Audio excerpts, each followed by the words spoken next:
Hello, everybody. I hope you're having an amazing day. And yesterday, we had our first big snow. I mean, earlier on, there was something light, but we saw it a lot now. Like, you had to throw the boots on. Very different. But anyways, back to the point. We're here on Sports Point Podcast with Avery, Nolan, and myself. And we have another special guest. I mean, there's a lot of things going on with men's basketball, women's basketball, wrestling, and we're going to focus back on that wrestling like how we did in the first week. And yeah, we have a men's wrestler with us today, and we'll be right back with you guys after the break. We're from Point Park with us today. Introduce yourself. Hello everybody, I'm Liam Hein. I'm a freshman here at Point Park University. I wrestle. I'm on the men's wrestling team.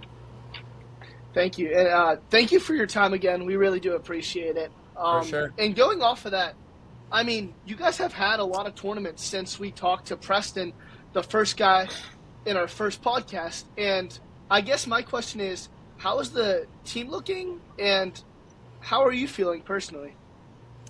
Now, team-wise, I would say we are developing really well. As you know, it's a first-year team, so there's a bunch of freshmen, and we have one transfer student.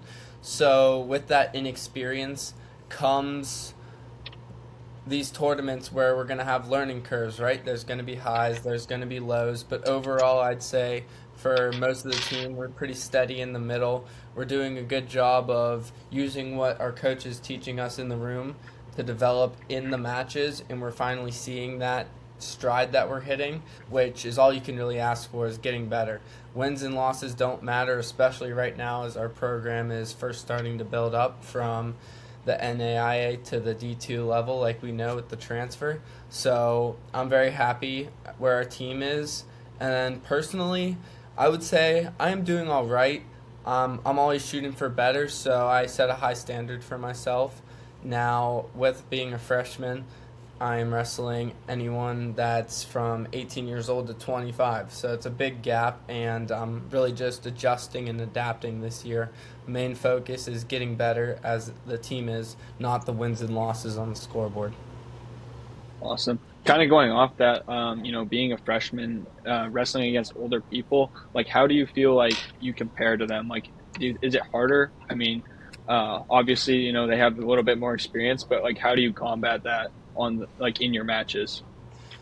Yeah, so with these guys being older, for the most part, if they are an older person I'm wrestling, I would say that the experience is the biggest thing. They're more seasoned. They have more knowledge they've been in this position so many times. It's like second nature, whereas I am, as a freshman, not just me, but any really freshman coming onto the college level, they're breaking high school habits because it's a new level, higher experience. There's going to be certain things that you do differently at a higher pace. So with that being said, I'm just trying to use all my technique I've learned in the room and really focus on that rather than getting out of position. So it's honestly more mental, but looking at the physical side as well, they're fully developed, they're matured. Some of them are grad students looking to get into a job already. So physically, they're also going to be more developed. So technique is also where it comes back into play, where it's very important because technique beats strength any day of the week. Yeah, going off of that, how often do you find yourself wanting to get better, like wanting to get that technique down like you were just talking about? Like, how often are you wanting to, like, fix a certain thing from match to match? I'd say every day. I'm constantly looking to get better, whether it's in the room, watching film, even small things like lifting. That's going to get you better for a match as well. But that's specifically speaking technique-wise in the match. I would say that almost every day, whether, like I said, usually it's in the room with coach, talking about what I can do better from what he's seen, but as well as on my own film review, and then individuals outside of our normal practice with the team.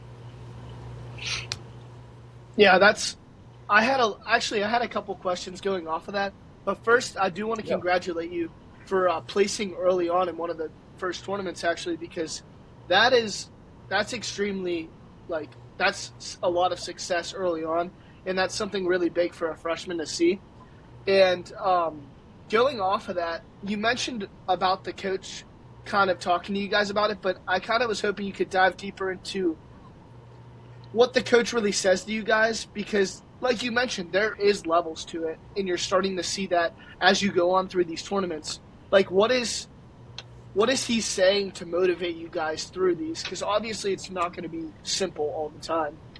You mean motivate us throughout the year or just specifically right before a match? I would say throughout the year, actually. Yeah. Throughout the year? Oh, yeah. So overall, our coach is just saying every day we're coming in looking to get better, whether that's technique, strength, endurance, conditioning. He's more so looking at what we can do in the room rather than, oh, I just need to do X, Y, Z and I'll win more. Or I just need to cut more weight and I'll win more. That's a big thing too, which we can get into later, cutting weight. He's a big believer against that. Not against it, but more so what the wrestler feels comfortable with. But getting back to what he's really saying, he's in the room with us, watching everybody since we have a small team, so that really helps. He's really able to divide his attention among all 9 of us. And the other thing I really like he says is just have fun. You know, yeah, it's a college sport, but at the same time, you're not doing it for your mom, your dad, your brother, sister, friends. You're doing it for yourself. So with that being said, you need to have fun. You need to really love it. And if you're not having fun, you're not going to find success. I mean, that's a great takeaway I've already taken away from him. Yeah, I think that's really big about how you mentioned about him saying having fun, but let alone also it's a smaller roster. So like you said, it's a lot more personable. He gets to know you more, and I think that's really important. Yeah. Yeah. Yeah, with that smaller roster, does that mean that you guys wrestle more at tournaments? Like that's right? You guys wrestle more matches in tournaments just because you guys have a smaller team? Compared to other teams? Yeah, like compared to a different team, like a couple people might have to wrestle a few more matches, or how does that work having a smaller team? So tournament wise, it would be the same as anyone else. So you'd look at it more of an individual standpoint, where I'd be put into a bracket. I'd be put into the 149-pound bracket, and there'd be 64 kids. Now, how many matches you wrestle in that tournament depends on your success. So if I win my first one, I'm automatically going to have at least 2 more because it's double elimination. So if I lose the first one, I'm only guaranteed 1 more match. So it's not so much as team size, because with these open tournaments, you can enter 2 people from one team into one single bracket. So It doesn't really matter team size as much as your individual success. And then that goes based on competition and how well you wrestle against the other people. So then, like, how important is, getting in the recovery room and, like, getting in to see the trainers and doing all that for you? Like, obviously wrestling's a physical sport, so, like, how does that play an impact? No doubt. It's huge. I've found it crucial in my success this year for that I've not really had much recovery options in the past. So now having an amazing athletic trainer as well as a great facility to recover, it's huge. After a match day, so this Friday we have a dual meet. Saturday I'll be in the recovery room, let alone using whether it's cupping, the therapy, massage guns, the recovery brutes. I'll also go through, I have a 30-minute kind of stretch routine that I do day after a competition where I'll really loosen everything up. I'll get rehydrated, so I'll drink a gallon plus of water, as well as I'll do a light run, whether it's an actual run outside, run on the treadmill, or I'll bike, usually a 30-minute duration, so that I can really just loosen up everything, any soreness, as well as, again, going back to the recovery. This season I've had a good bit of bumps and bruises, whether it's a hurt shoulder or knee, so it's amazing just to be able to go straight from practice right down there. Ice, again, massage, those are amazing, and it gets me back to 100% really quick, and I just feel my best. And when you feel better, you're going to wrestle better. And that's just it. Totally. Yeah, talking about wrestling, y'all wrestle, like you said, on the 5th, which is a couple days out at Fairmont State against Fairmont and Wheeling. So going against those guys, I mean, of course, they're going to have options of who they want to come and, like, put out against everybody. And speaking about Fairmont, they recently just had their 133-pounder, one of their 133-pounders win MEC Co-Wrestler of the Week after winning a tournament. So going off a team like that, having people having that type of success, what's your mindset going into Fairmont? Our mindset is to do what we do in the room, right? Wrestle your match. And our coach says this as well, which I also find great. You don't worry about what your other opponent's going to do. All you have to focus on is what you're going to do. You wrestle the way you can wrestle, you're going to win. And that's one of our things that our coach says, which is really reassuring as well, because it really puts a perspective of you can beat anyone. Anyone's beatable. No one's this godly like figure that is unbeatable. It doesn't matter. Every day is a new day. You step on the mat. You wrestle the match because you don't know who's going to win. If you knew who was going to win and seeding mattered that much, why even wrestle the match, right? So, honestly, yeah, Fairmont's a very good team, no doubt, as well as Wheeling, and they're both in our conference. So going into this duel, it's going to be very exciting, not only to see what our in-conference competition will shape up to be for the next few years, but also just to have that team duel atmosphere that we haven't had yet, just to get our team excited for what's to come in the future. Yeah, I really do think the way you phrase that is exactly how we've been covering most of the things on this podcast when it comes to sports. I mean, we really do have the mindset here at Point Park that we are the underdogs, but not only that, we don't look at the competition as better or worse. We look at them as equals and focus on ourselves, and that's really something that's huge for us. Now, I do want to switch over a little to something that I know wrestlers love thinking about, talking about, and eating. And if you don't know this already, go check out the first and second episode where I tend to switch up a lot on it, but I gotta know. I see you smiling already.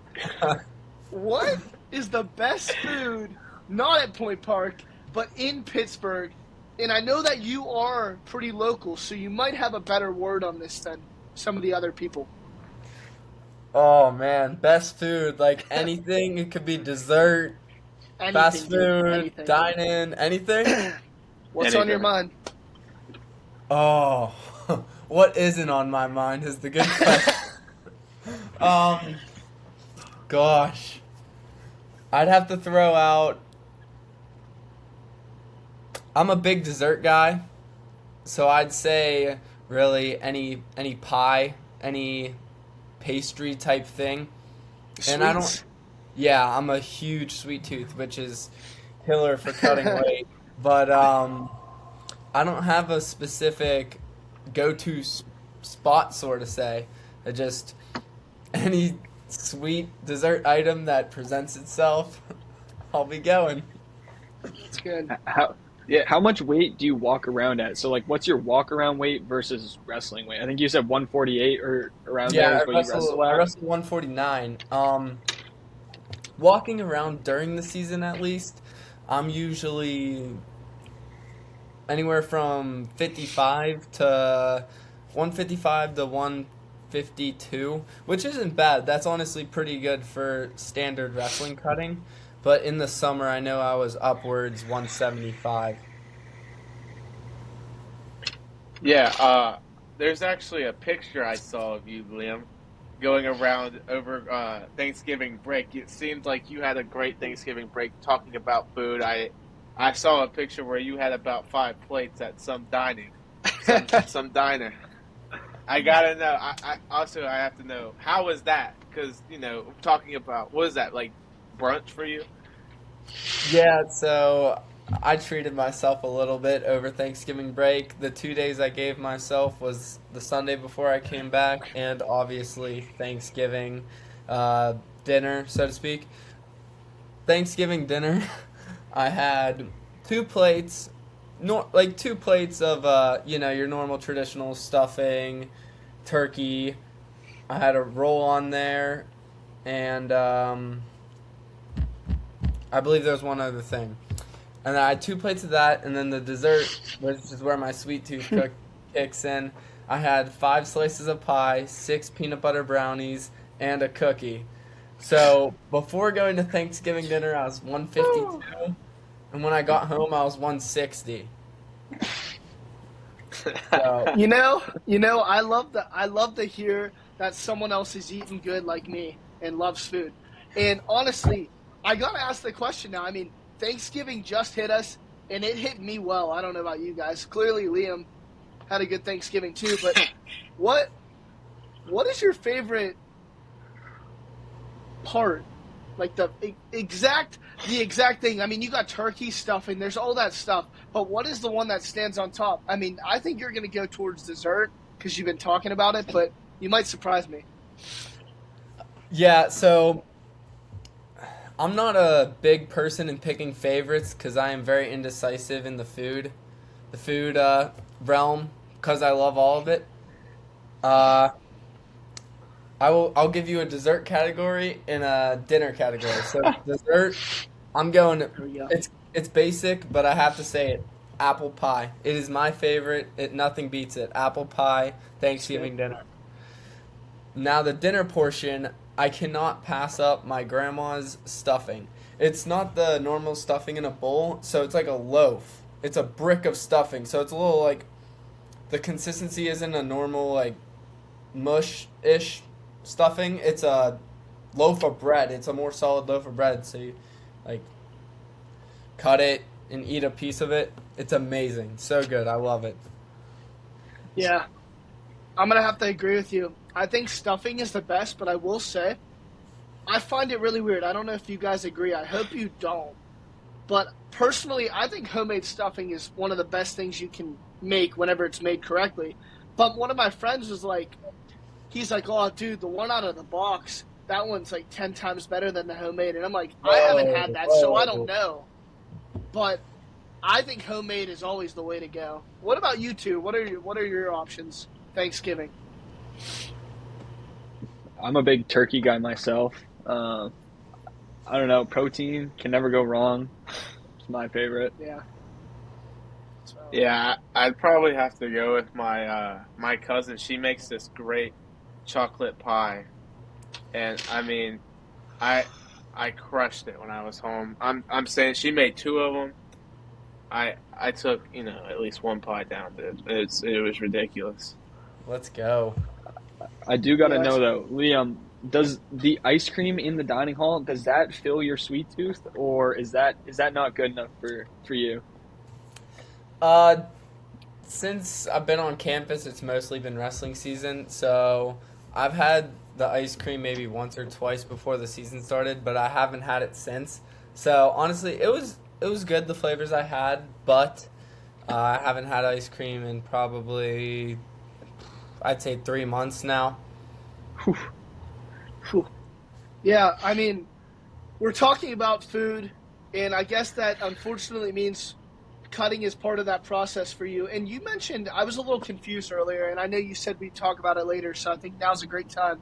But you mentioned something about your coach about cutting. What can you Yeah. expand a little further on that? Yeah, for sure. So, our coach is not a big believer in cutting that gross amount of 40 pounds that normally you hear wrestlers are doing, right? Putting on a trash bag, going out running, having 8 layers on at practice. And it's just is a testament to his whole values behind wrestling and actually doing it for the enjoyment of the sport.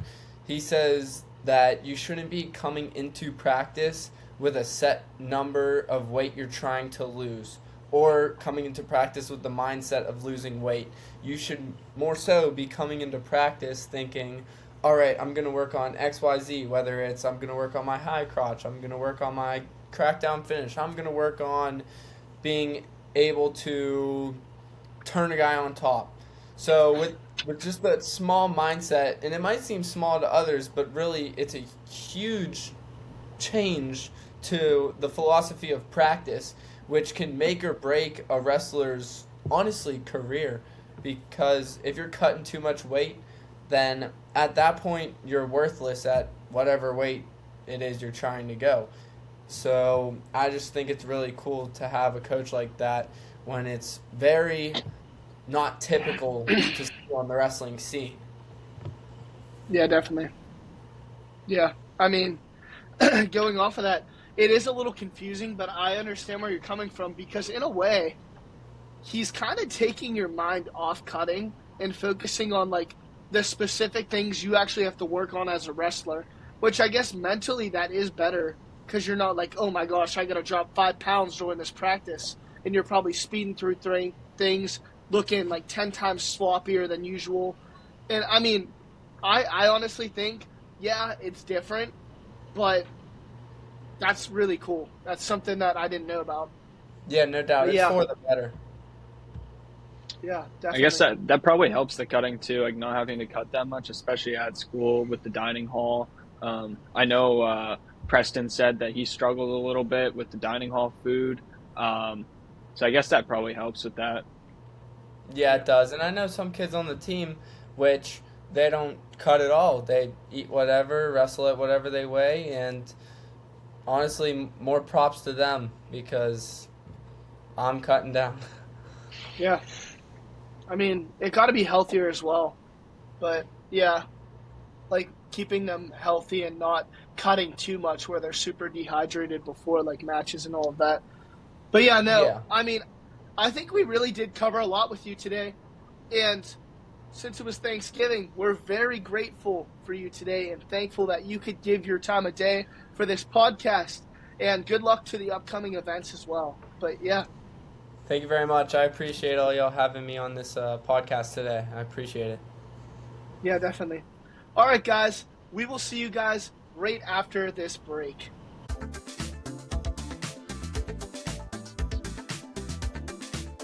Back Bash happening through Saturday, January 17th through Sunday, January 18th. In other words, the Winter Prom. As I said, this will be happening on Saturday and around 7 p.m. And honestly, go check it out. It's something nice, something small. Get to meet more people and dance a little bit. I mean, I love dancing. I don't know about you guys. But yeah, that will be happening after the winter break. And speaking of winter, I mean, guys, the basketball teams have been playing a lot, and I know Avery is pretty psyched about it, and he has some details on it. So get into it. Yeah, so the women's team, after their tough loss against Maryland in their scrimmage, almost by 100 points, have done a very good job. They've gone 2-1. We'll get into that. But for right now, we're going to focus on the men's team, who has high expectations after bringing back a couple of starters like Caden Warner, Brendan Williams. They have not done the expectations as I thought, or as we all thought, honestly, making that impact like we wanted them to. They are, as of right now, they are on the opposite side of the women's team. They're actually winless right now. They were 0-3. I honestly watching their game against Edinburgh. Edinburgh just did them one up. Honestly, they were just a big brother to them. I feel like if like I said, a big brother, like if you're a younger brother, you do something, your other brother's going to one up you. And that's exactly what Edinburgh did. I feel like every time Point Park would score, they scored. No matter what it was, a layup, a three, they would respond right back. And I feel like that's a big key, if of course, in winning basketball. And not just that, but defense as well. I mean, the men's team right now is giving up almost 90 points a game. They're averaging 80. They're averaging for their opponents to score almost or exactly 87.3 points a game. While they're on the other hand, for them, they're only averaging 75.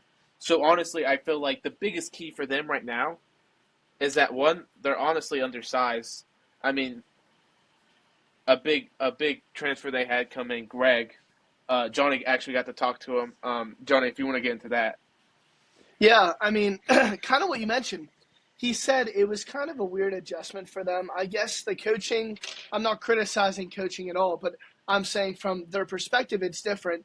They have them playing different positions. Like you mentioned, Greg is a bigger guy, but he did play shooting guard at the former school that he was at, and they have him at the four right now, which is definitely a big jump. And kind of going off what you said, they're not putting up bad points, and defense is a big role. So being undersized can also be a really bad thing. I know that when they played Edinburgh, the big on their team was pretty successful in the paint as well, especially getting rebounds.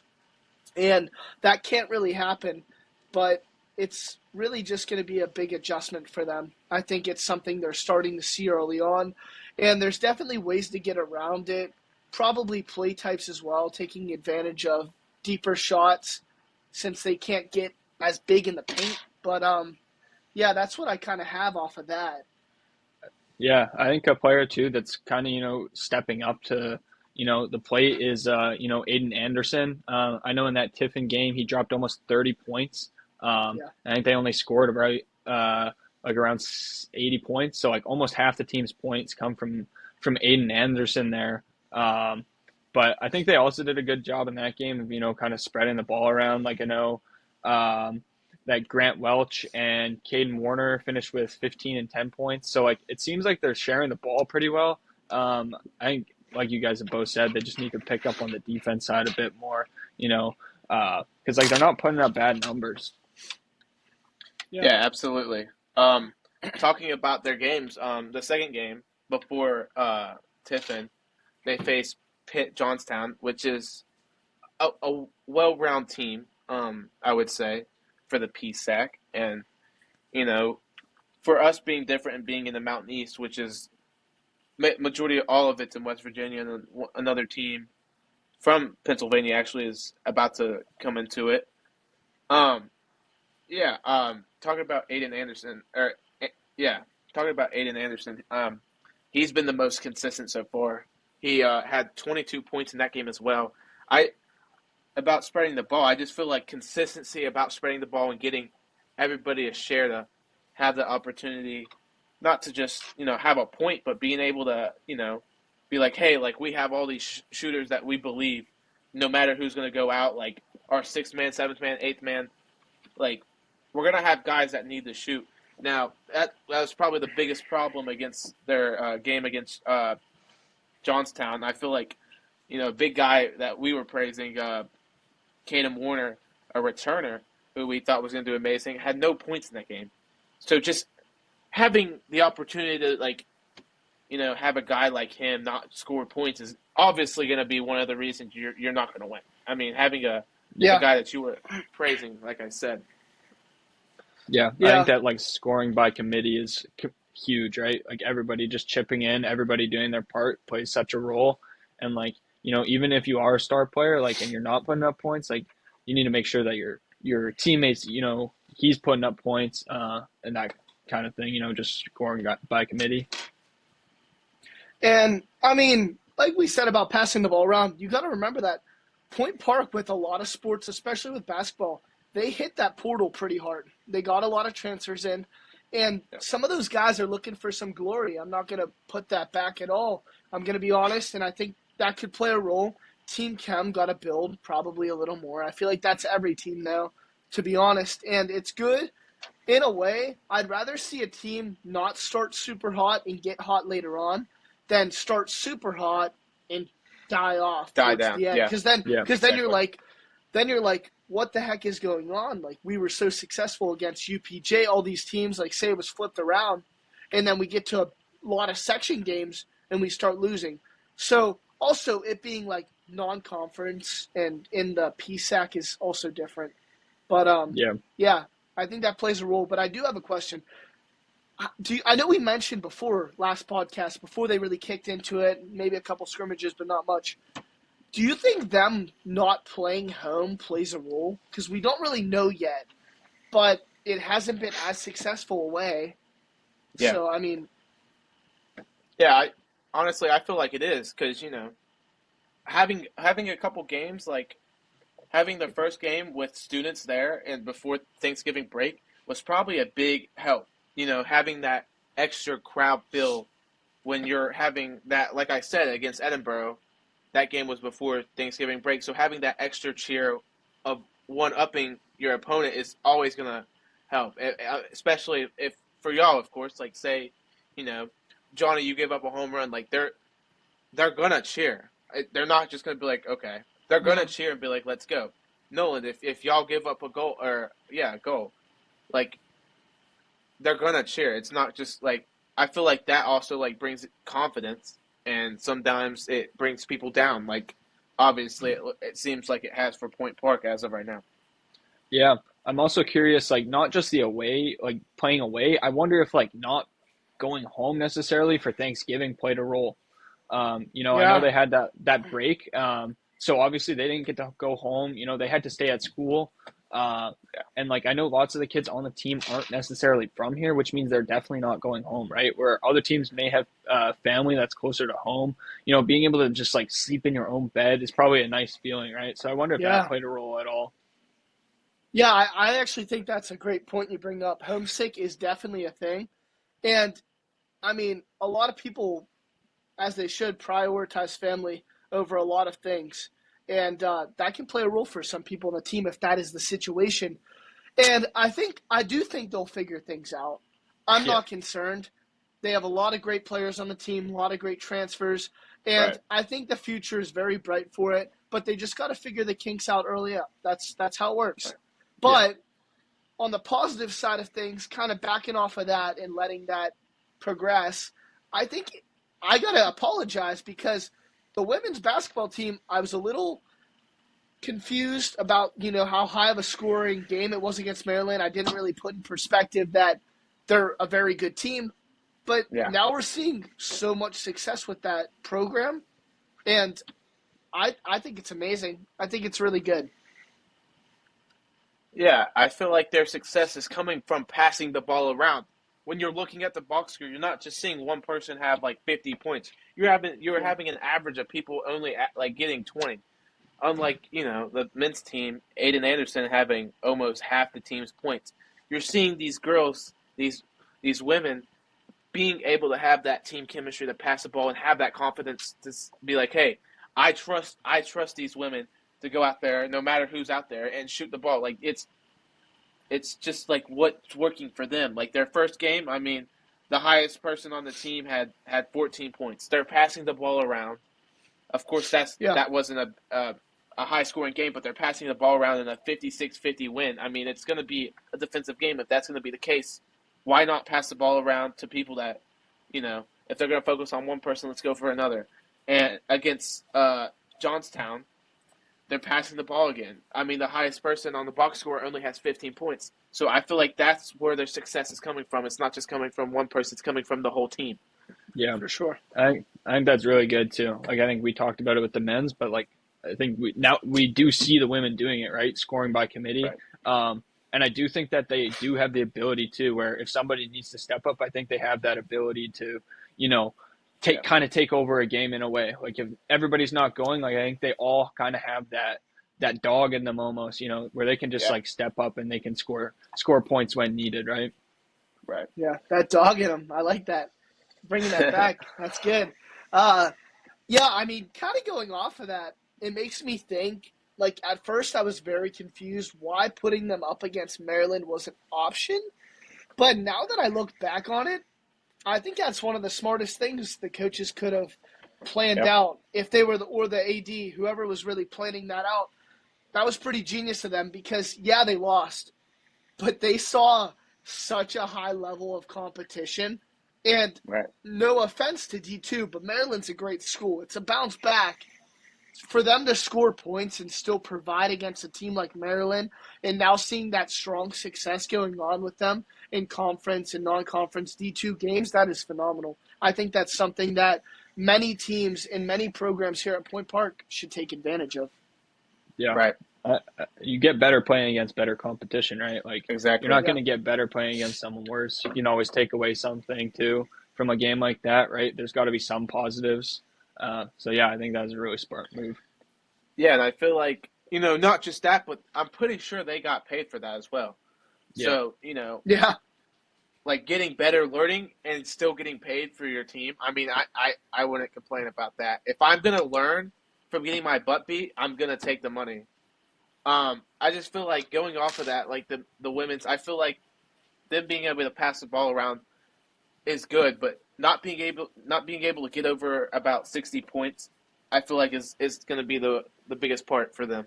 I feel like that's going to be where they're going to try and focus on spreading the ball around, being able to spread the ball around so well that you're going to be able to score over 60 points. I mean, they've only gone over 60 points once, and against other teams, they're allowing them to have over 60 points, 64 to be exact, while they're only averaging 60. So just going off of that, like you're not going to win if you're not going to have high scoring affairs. So with that being said, like they're doing what we're telling the men to get the men around, but I just feel like being able to produce more is going to be able to, of course, win games. I mean, obviously, but being able to get over that hump of a certain amount is going to help as well. Yeah, I mean, I think you bring up a great point. Focusing on the actual points of the game itself. I mean, you look at the men's, they're averaging closer to 80, like you said, and then you have the women's at 60, but now it comes into play. The quote I've been waiting to say, and this is the perfect example, is I think defense is the best offense. When you can play defense, you can pass the ball around and maintain possession of the ball, just like soccer when we were talking about that. Having possession of the ball and having control of the field in the game itself is the most important thing. And having that defense and waiting for them to mess up and attacking, that's the best approach you can have. Maybe the men's got to look deeper in the defense and less on offense and take that little step back, because you need to take steps back to move forward sometimes. But yeah, I mean, I feel like we covered a lot of things today, and we're starting to see success early on with certain programs. Men's, I think they're going to get it. Wrestling, Liam seems like he's having a great time. Team's doing great. And everything's moving smooth. Now, the only thing I will ask you guys, I mean, I have an idea in mind, but what do you think are plans for the upcoming episodes? Because there's a lot going on. Yeah, like I think once we get back from the break, from the Christmas break, I should say, there'll be obviously more basketball. So, maybe we could get a hooper on. I think that would be super cool. Yeah. A bunch of different sports start. Lacrosse starts both men and women's. So that would be cool to be able to maybe cover that. I'm not sure what other sports are spring sports, baseball. So that would be cool to be able to follow along with all those sports, I think. Yeah. Right. And as of today is Wednesday. The men and women do play. They play at Wheeling today. The women's play at 5:30. The men's follow them right after, scheduled for 7:30. So, honestly, good luck to them. Let's see if they can do exactly what we're trying to help them out with, is planning on spreading the ball. So, yeah. Yeah, one additional thing I do want to add is yesterday the women's flag football team, a new team, was hosting tryouts. So we could see how that pans out, as I'll also have an interview with the women's flag football coach, get more information on that new sport coming in. And as always, guys, Avery, take it away. What's the point of sports without sports point? I thank you, y'all, and I hope everybody had a great Thanksgiving, and I hope everybody will have a great Christmas. Hopefully Santa blesses everybody this year. We'll see you guys on the next one.